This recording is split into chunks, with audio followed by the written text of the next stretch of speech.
you're attending today. We also do systematic work around financial aid award letters with institutions of higher education, and we've been working with the Commit Partnership on a Texas Promise playbook. We're committed to ultimately helping students and practitioners support more students enroll in college. No doubt, COVID-19 will affect the college landscape this year and next year. Potentially will have effects for the coming years for students. And with that being said, we heard about the SwiftStudent tool from the Trellis Foundation, and we were very excited to host a webinar to tell you guys about this amazing resource. The pandemic has affected many students' financial ability to be able to pay for college. And due to FAFSA's prior year submission guideline, many families' current financial situation is not reflected in their financial aid packages. If you didn't know already, the financial aid appeal process is already pretty challenging for families, students, and counselors. So the SwiftStudent tool is a great resource that can assist families and students to submit their financial aid appeals. Many families don't know how to appeal their financial aid, when, why, or even if they should appeal their financial aid their financial aid award letter packages.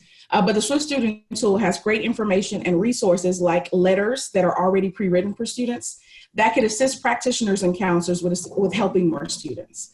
So we're very excited today that you're going to learn about the SwiftStudent tool with the hope of helping you support more students as a practitioner or a counselor. It's super crucial as summer is approaching and many people will be going on summer break. This resource could assist your students throughout the summer as they submit their financial aid appeals in hopes of attending their first or maybe even second choice colleges in the future. This tool can also be utilized in the coming years for your upcoming classes. So TechScan is super excited to work with Trellis today and SwiftStudent to provide this webinar. I will now like to kick it over to Brian Ashton. He's the VP for Community Investment at the Trellis Company. Thank you. Good morning, everybody, and thank you so much for that introduction. We're really excited to be here with everyone today and would echo all of those opening sentiments and comments. As was mentioned, my name is Brian Ashton, and I work at the Trellis Company on the company side, and I'm fortunate today to be joined by two of my colleagues from the Trellis Foundation, and I would love for them to introduce themselves here this morning as we kick off the webinar. Hi, everyone. This is Kristen Boyer, Executive Director of the Trellis Foundation. Thanks again for joining us. We appreciate it. This is Jenny Achille, Director of Partnerships and Programs at the Trellis Foundation. Thank you. And Brian, I forgot to mention that Sharia Woods, my director, is on with us today. So I'll give her a second to say hello. I sincerely apologize. I totally spaced out. No worries. Everyone can see me there. I'm Sharia Woods, the director for the TechScan Network. Awesome. Well, we so appreciate the partnership and appreciate everybody being on this morning. If we can go to the next slide here, I think I'll echo a little bit of what was said in the opening, but Trellis Company is a nonprofit located in Round Rock, a little bit north of Austin, that for nearly 40 years has focused on finances and the role that they play in students' ability to attend and complete higher education. And, that experience has informed our knowledge of the financial aid process and the challenges that students face in navigating the financial aid appeal process. And combined with our colleagues at the Trellis Foundation, our purpose is really to explore ways that we can increase students' ability to be successful in higher ed. And we see this as a huge stumbling block to that access to the equity that's needed to graduate from college. And as Abigail has navigated the process of creating this new tool, we were very excited very early in the process to hear about its development. And then we were even more excited to hear about the timing of this, because as COVID-19 changed so much for so many, it didn't spare the financial aid process or needs that students have. And so, as was mentioned by our colleagues at TechScan in the opening, this process was complex, this process was challenging, and this process was opaque at best during good times. And as things have changed rapidly and as uncertainty has risen for so many, it has only become more difficult for students to navigate. And that opaqueness and those challenges of navigation only lead to inequity. And that's something that everybody on this call is super familiar with. And that those who have experience with college and college going and that process are more likely to be able to navigate that process. Those with means are likely to be more able to navigate that process. And we really believe that this as an awesome free resource for students and families and community-based organizations can be huge in closing the gap and helping students to navigate that process. But we also know that it comes at a time when financial aid offices, and I know we have some financial aid offices on this call as well, are experiencing bandwidth constraints. They're out of the office. They maybe are functioning in a less than ideal environment that they're not used to. And they're preparing for an onslaught of appeals. And so we really view this as not only benefiting the students, families, and those who support students and families, but also being a great tool to help ease that burden of the onslaught of financial aid appeals that we do anticipate as we head into the new academic year. So that is sort of some context from our perspective around the value that we see in this conversation and that we see in this tool. And at this point, I'm going to turn it over to Abigail, who I've gotten to know over the years and consider to be a great friend and colleague, and really, brings a wealth of information and experiences on both the college access and success side and in a variety of entities. Starting things on our own, working within large organizations that have a lot of history like Trellis and in the financial aid space. And now through their foundation is really focused on how do we close some of these gaps. And Abigail, we've been very excited to see the rollout and all of the support that you all have gotten. And thank you for joining us today. Thanks, Brian. And really excited to be here today to share this with all of you. SwiftStudent was a tool that I think all of us on this call know could be important in many years or all years, given the financial stress that so many of our students are under. But launching it this year on April 15th, day where we already had 30,000 deaths from COVID and most students had been sent home from residential colleges, I think the timing could not be worse or better in some ways. So excited to share it with you here today and hope it will be helpful for you in your efforts to fight inequity in this process, particularly in such a difficult time. As Brian said, SwiftStudent is a free digital resource that provides financial aid appeal letter templates for students.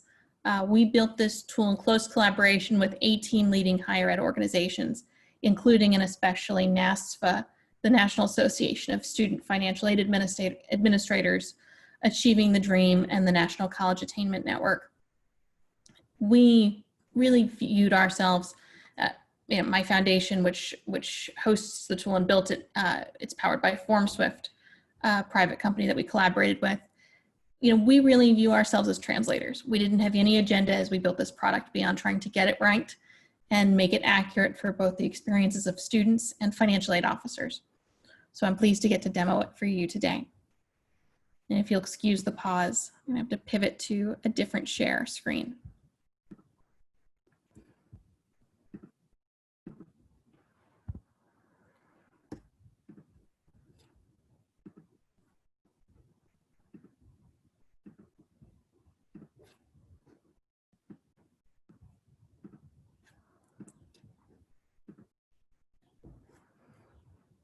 So SwiftStudent is available currently on the web, and our site is designed to answer the question, how can I request a change to my college financial aid package? And actually that line was written by our colleagues at NASFA. We did more than 20 focus groups during the development of this tool starting in December of 2019. About 10 of the groups were with financial aid officers who are currently practicing in institutions across the country, and about 10 of the groups were with current students or prospective students. And then we did a handful of additional groups with staff at our different partner organizations. And so they read through and actually redlined in Google Docs all of the words that you see on this website. And so SwiftStudent will help you write a financial aid appeal letter for free. So we go over, am I eligible? What documents do I need? How do I write an appeal letter? And how do I submit my letter to the financial aid office? And here are 6 of the questions. We'll scroll through the whole site before I take you through the demo, but these are 6 that we knew from our focus groups and broader conversations with the field would be particularly resonant. How do I ask the financial aid office to exclude parental information? How do I ask for more financial aid if my financial situation changes after I fill out the FAFSA? That question, of course, is going to be particularly salient in this cycle. How do I ask for financial aid to cover my childcare costs, a computer, expenses associated with my disability, additional help if I have a financial emergency related to COVID-19? Now, as we designed SwiftStudent, we wanted to address the barriers that students face and save time for financial aid officers, but we don't have the intent to displace any existing processes at institutions. We genuinely built this as a free resource to enhance existing appeals processes. We know that some institutions have been able to build up robust explanatory resources on their own financial aid websites about the financial aid appeals process and proactively engage with their students about it. We know that many institutions would like to do that, but can't for a variety of reasons, usually related to resources and IT. So what we're seeing happen is that many institutions that we don't have any kind of relationship with at all have begun to find SwiftStudent and share it out to their student bodies as a free additional resource. We also see some institutions adopting our letters wholesale and abandoning their current forms, but that's not a key performance indicator for our foundation. We genuinely don't care whether people use the forms or not. What we care about is that students have access to information and are able to advocate for themselves. And so from a student perspective, we really wanted this to be a way to start the appeal conversation with financial aid officers, knowing that asking for help is hard, and we wanted to both normalize it and explain to students that the process existed. Currently, for example, if you go to studentaid.gov, the term appeal doesn't appear there. So even well-meaning students doing tremendous research would have a hard time coming upon this process unless they had the benefit of a particular personal counselor or engaged financial aid officer who had the time to connect with them.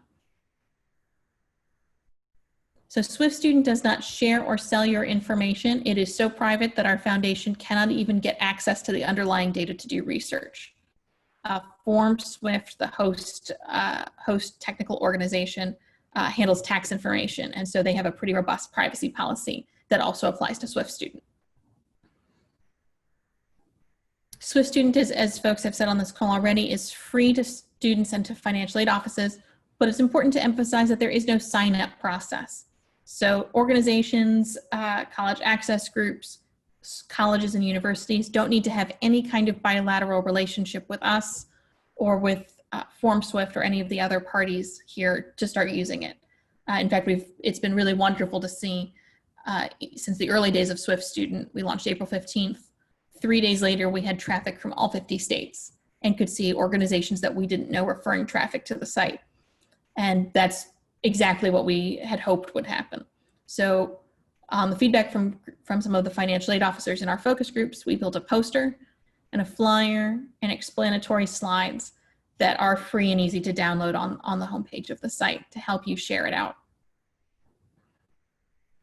As I mentioned, we were very fortunate to partner with leading organizations across the space to develop the tool, and then today with wonderful leading organizations to help us distribute it, like TextCan, Trellis. So what's an appeal?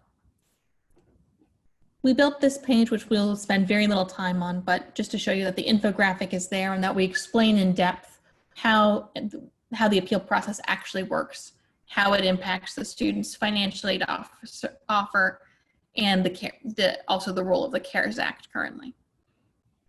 Most students, though, will start by going to Start My Appeal, where they'll see this infographic, learn about eligibility, use a free template to write an appeal letter, print and take to your financial aid office. We are updating the site to say download an email. You can currently download an email, and all of our instructions do say that.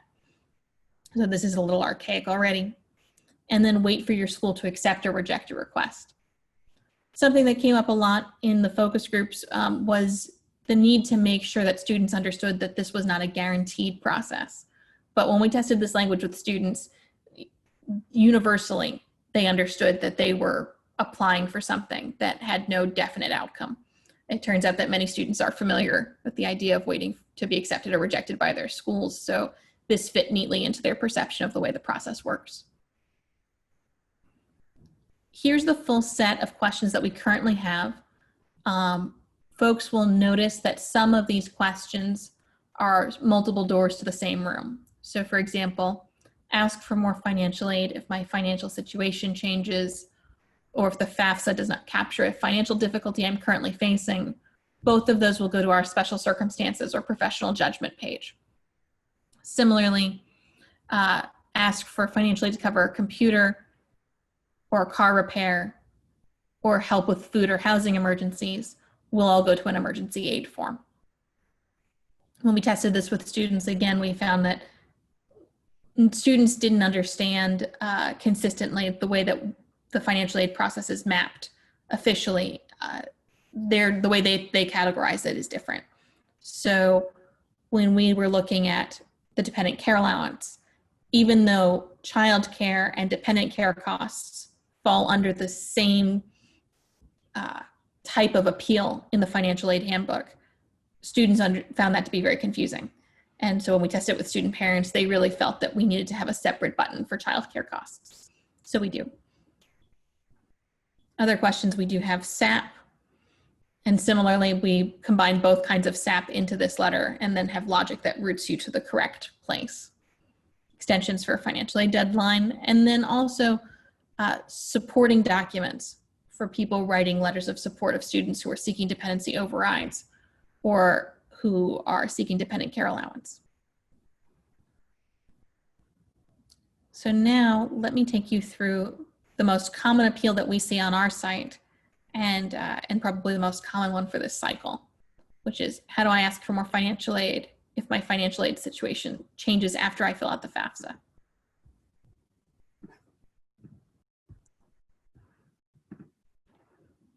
So when students click that button, they'll see this special circumstances appeal letter.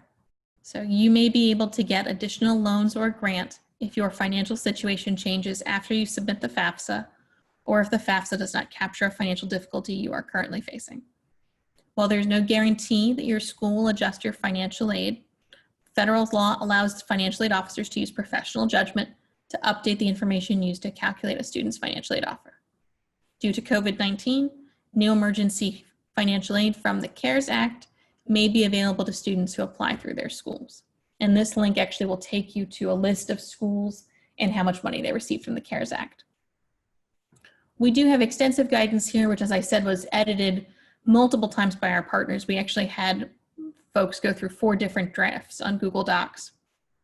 And so the guidance here is extensive and well vetted.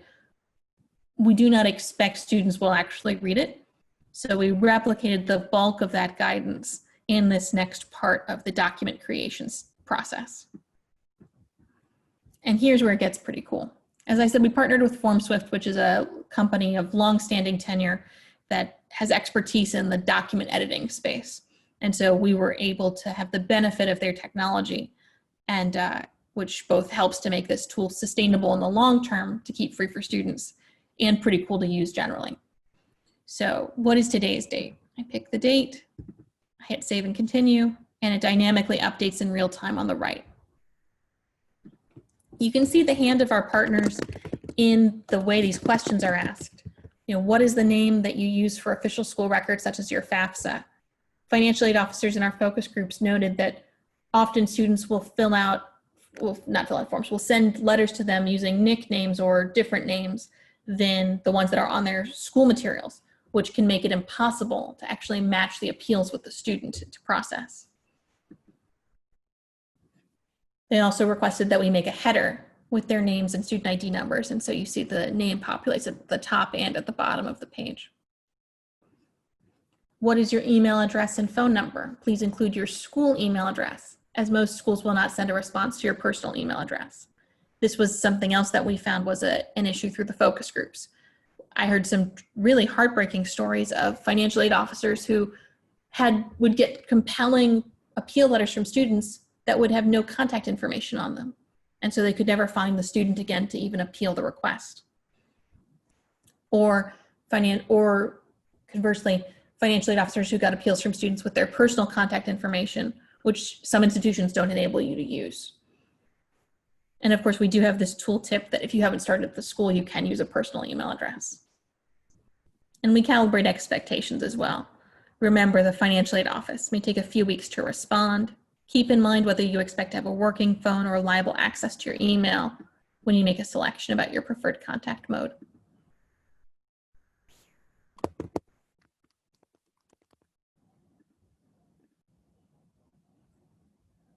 What aspects of your financial situation are not fully captured in your FAFSA?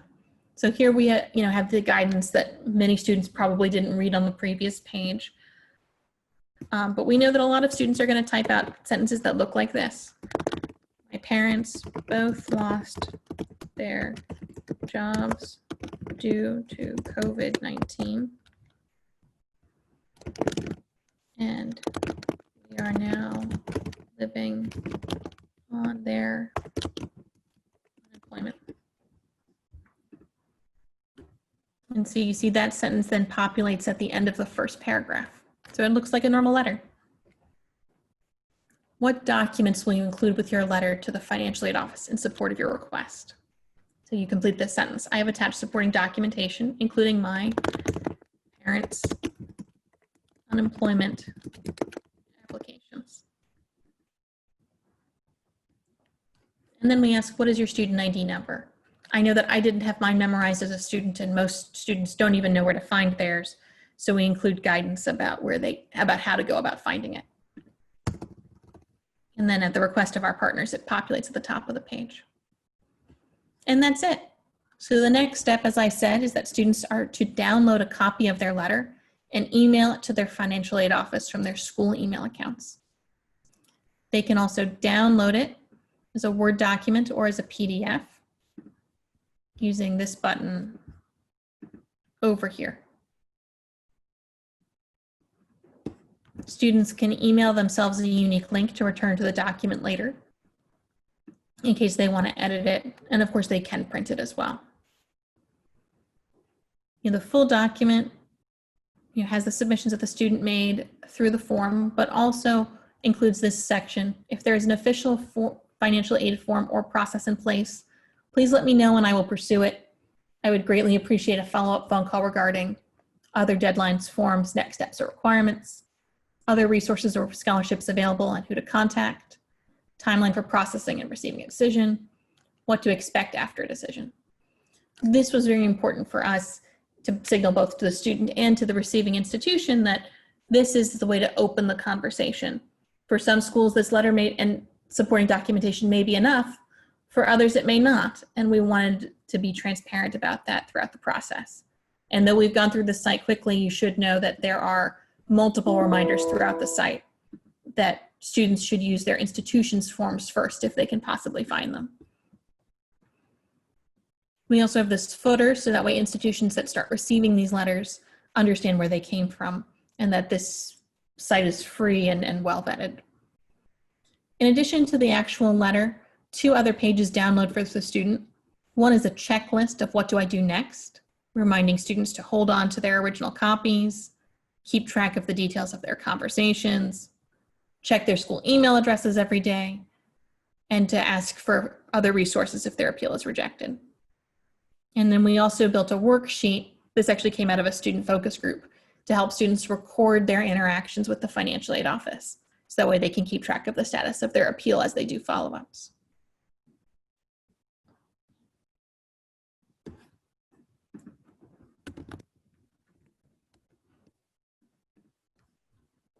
And so that's SwiftStudent. Delighted to take any questions, and thank you for the opportunity to share this with you. We really at the Selden Herring Smith Foundation admire the tremendous commitment student professionals have brought to this crisis, and we're excited to do whatever we can with this tool and some of our other projects to help assist you during this crisis. Abigail, this is Kristen.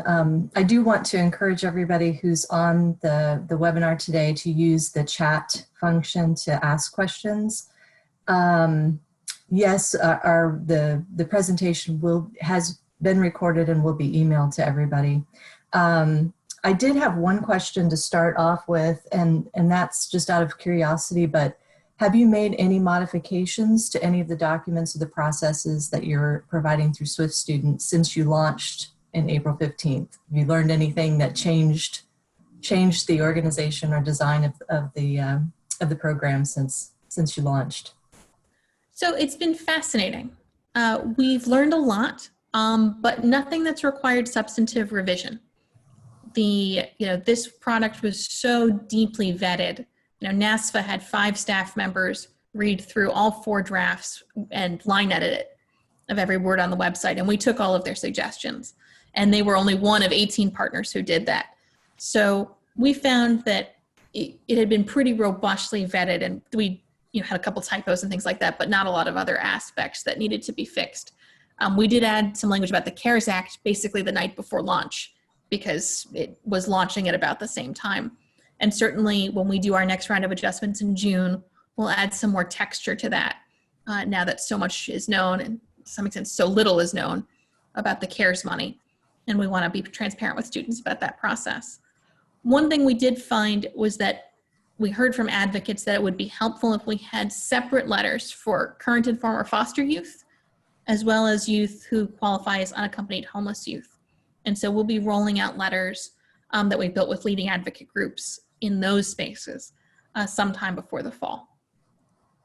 And the parental income exclusion request or dependency override form technically is designed to work for those groups, but knowing that there are particular processes, and to some extent easier processes for students in those situations that are protected by law, the opportunity came to us to do something more specific for them. So we're excited to do that. Great. And then I have one other question about, what do you hear from financial aid offices or from practitioner groups, those that are helping coach students through this process? What are the most common things that students are asking for in the reconsideration of their financial aid packaging? So we have not gotten a lot of detail about the specifics of the requests. We have received a lot of positive feedback about the special circumstances form generally, which is by far and away the most commonly used form on the site. Students are experiencing changes of all kinds to their financial situations. And so that's been a primary factor, I think, in also what's driving the use of the site. That form is in high demand. Great. And then, Sharia, do you have a question? Yeah, I was going to ask about the usage so far. Like, how have students taken to it since you launched? It's been overwhelming, actually, to our team. We have had more than 25,000 people use the site in the first month, which for an early launch is certainly a very positive indicator. We have consistent traffic across all 50 states, which is wild because we didn't do outreach, I can assure you, in all 50 states. I wish we'd had the resources to do that, but that was not in the budget for the year. Nonetheless, it is traveling without us. The feedback we've gotten from students has been both through social media and through the optional survey we have at the end of the form. And it's a little Clone Army-like, if you'll forgive the reference. Most of the feedback of, what do you like, what do you not like, is it's easy to use. And that, I have 10 answers from last week where the answers are all, it was some version of it was easy to use. And so for us, and I think for our user team, that was really gratifying. So we've had one question come in through the chat about are the resources equally applicable to undergraduates, graduate students, students in professional schools? Yes. These resources are effective for anybody receiving federal student aid at a Title IV eligible school. So in fact, the dependent care allowance, we know is perhaps more often used even by graduate students because they tend to be more aware of it.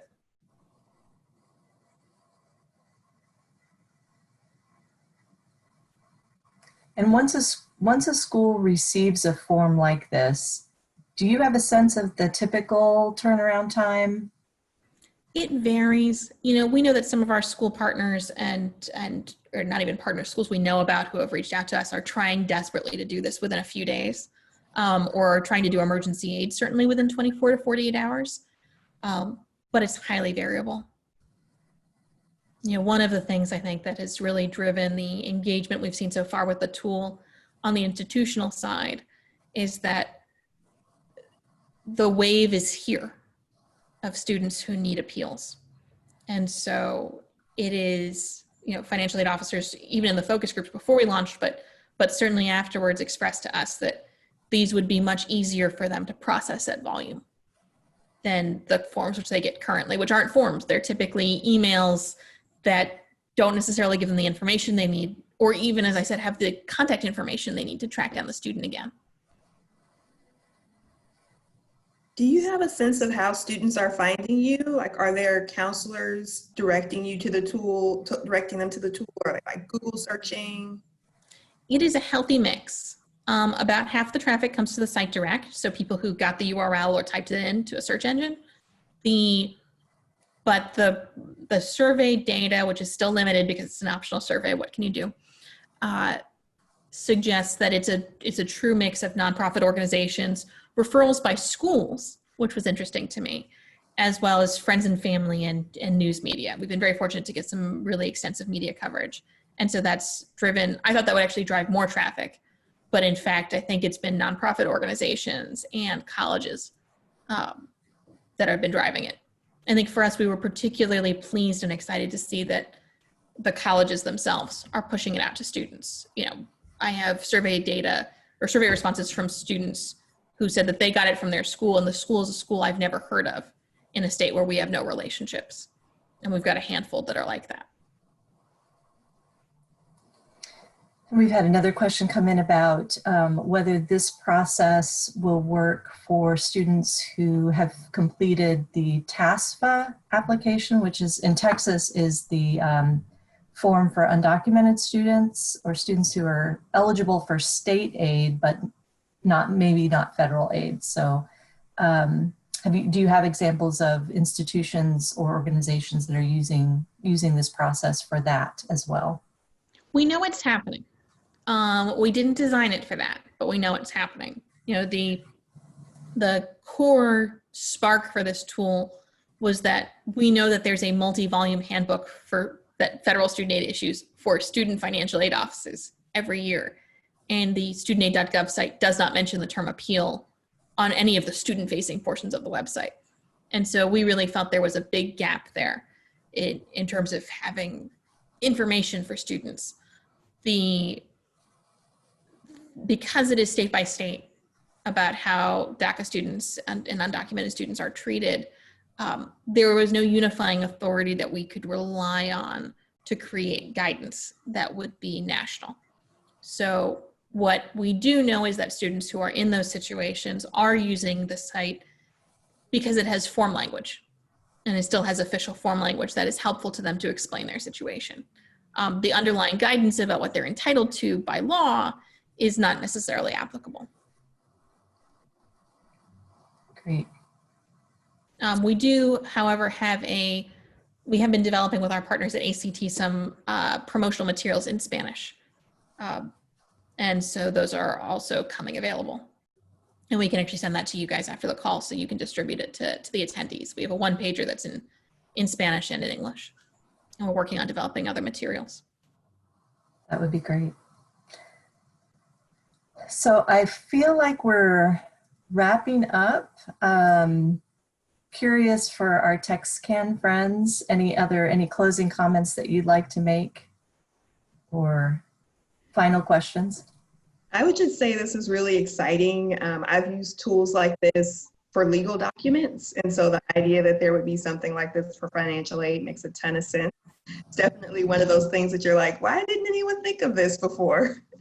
And I'm sure the counselors at the high schools, once they learn about it, will be excited because it will make it easier for them to just pass it along to students and not have to do this for each kid. So really excited to have this tool and to be able to share it with our partners. Kendra, did you have anything? Yeah, I was just going to say the same thing. This is amazing. I kind of wish I had it when I was working as a counselor because I spent a lot of time, helping students to draft letters. So this really will help a lot of students be able to kind of relax a little bit as they're thinking about how they can get some more assistance to be able to go to college. So I'm just excited. I've already had a couple of students who've emailed like, hey, my financial situation has changed. What can you do? I showed them SwiftStudent via Zoom and they've been using it. So it definitely has been useful to me. And so hopefully more counselors and practitioners will see its usefulness and start to send it out to their students. Well, that explains our spike in Texas last week. So Sharia, Kendra, thank you so much.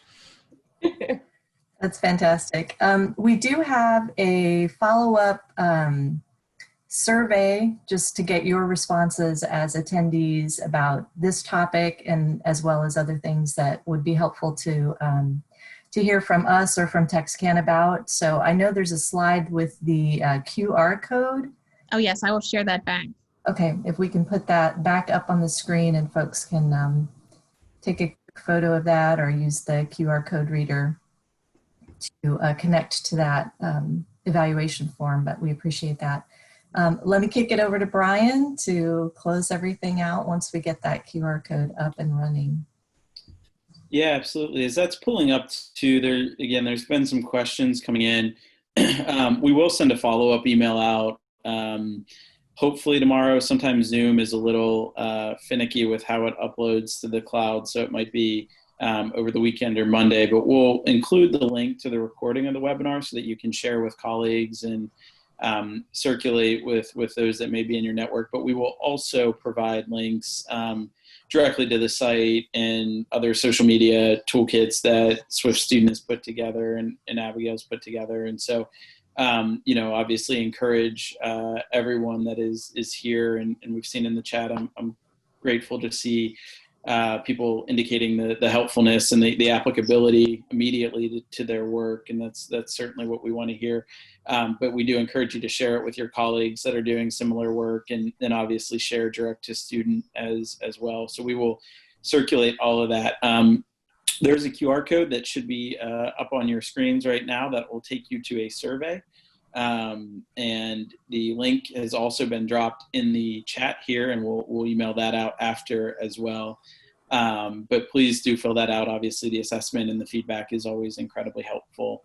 And I've heard that as Texas starts to open up, I have not been to any restaurants yet, but I've heard as it starts to open up that many restaurants are going to QR code menus that you have to scan. So this might be a good practice to get used to the scanning if you do ever plan to venture out at some point. So we do have one other question that came in the Q&A. Oh, nope, that is a comment, and a good comment. So this individual said that they wish they would have known about this tool sooner. So another good positive reinforcement there of the value of SwiftStudent. So, and if I can, the one pattern that we did notice around social media is that Facebook has been very effective. So if you are willing to post about SwiftStudent on Facebook, we'd be very grateful. I think that would really help us ensure that we reach out to students and meet them where they are, or at least meeting their parents where they are, which is Facebook. Abigail, I know I have the toolkit, the social media toolkit with some of the posts and stuff like that. That'll have some applicable posts that we could put into the body of the email, right, to share with Absolutely. folks that they can just copy and paste almost into their platforms. Absolutely. Awesome. Yeah, so I will, I'll make sure to pull some of those out and circulate those as part of the follow-up. Any other closing comments from our Trellis Foundation team, or Abigail from your end? Nothing here. We're just really thrilled to have the opportunity to share this information. Really huge thanks to Abigail for spending the time with us today, and our TextCan friends for joining us and co-hosting today. Great. No, same for me. Thank you, Trellis. Thank you, TextCan. It's really a delight to get to be here and share with your extended community about this tool. Awesome. Awesome. Thank you, everybody. We already have one person who said that they tweeted it out already, so they get the overachiever star for the webinar, I think. But appreciate everybody's time this morning, and if you have any questions, please feel free to reach out to any of us that are on the webinar. I know we don't have our contact information up, but hopefully the channel through which you heard of it provides some of that contact information. And we will send a follow-up out here soon. Thank you all.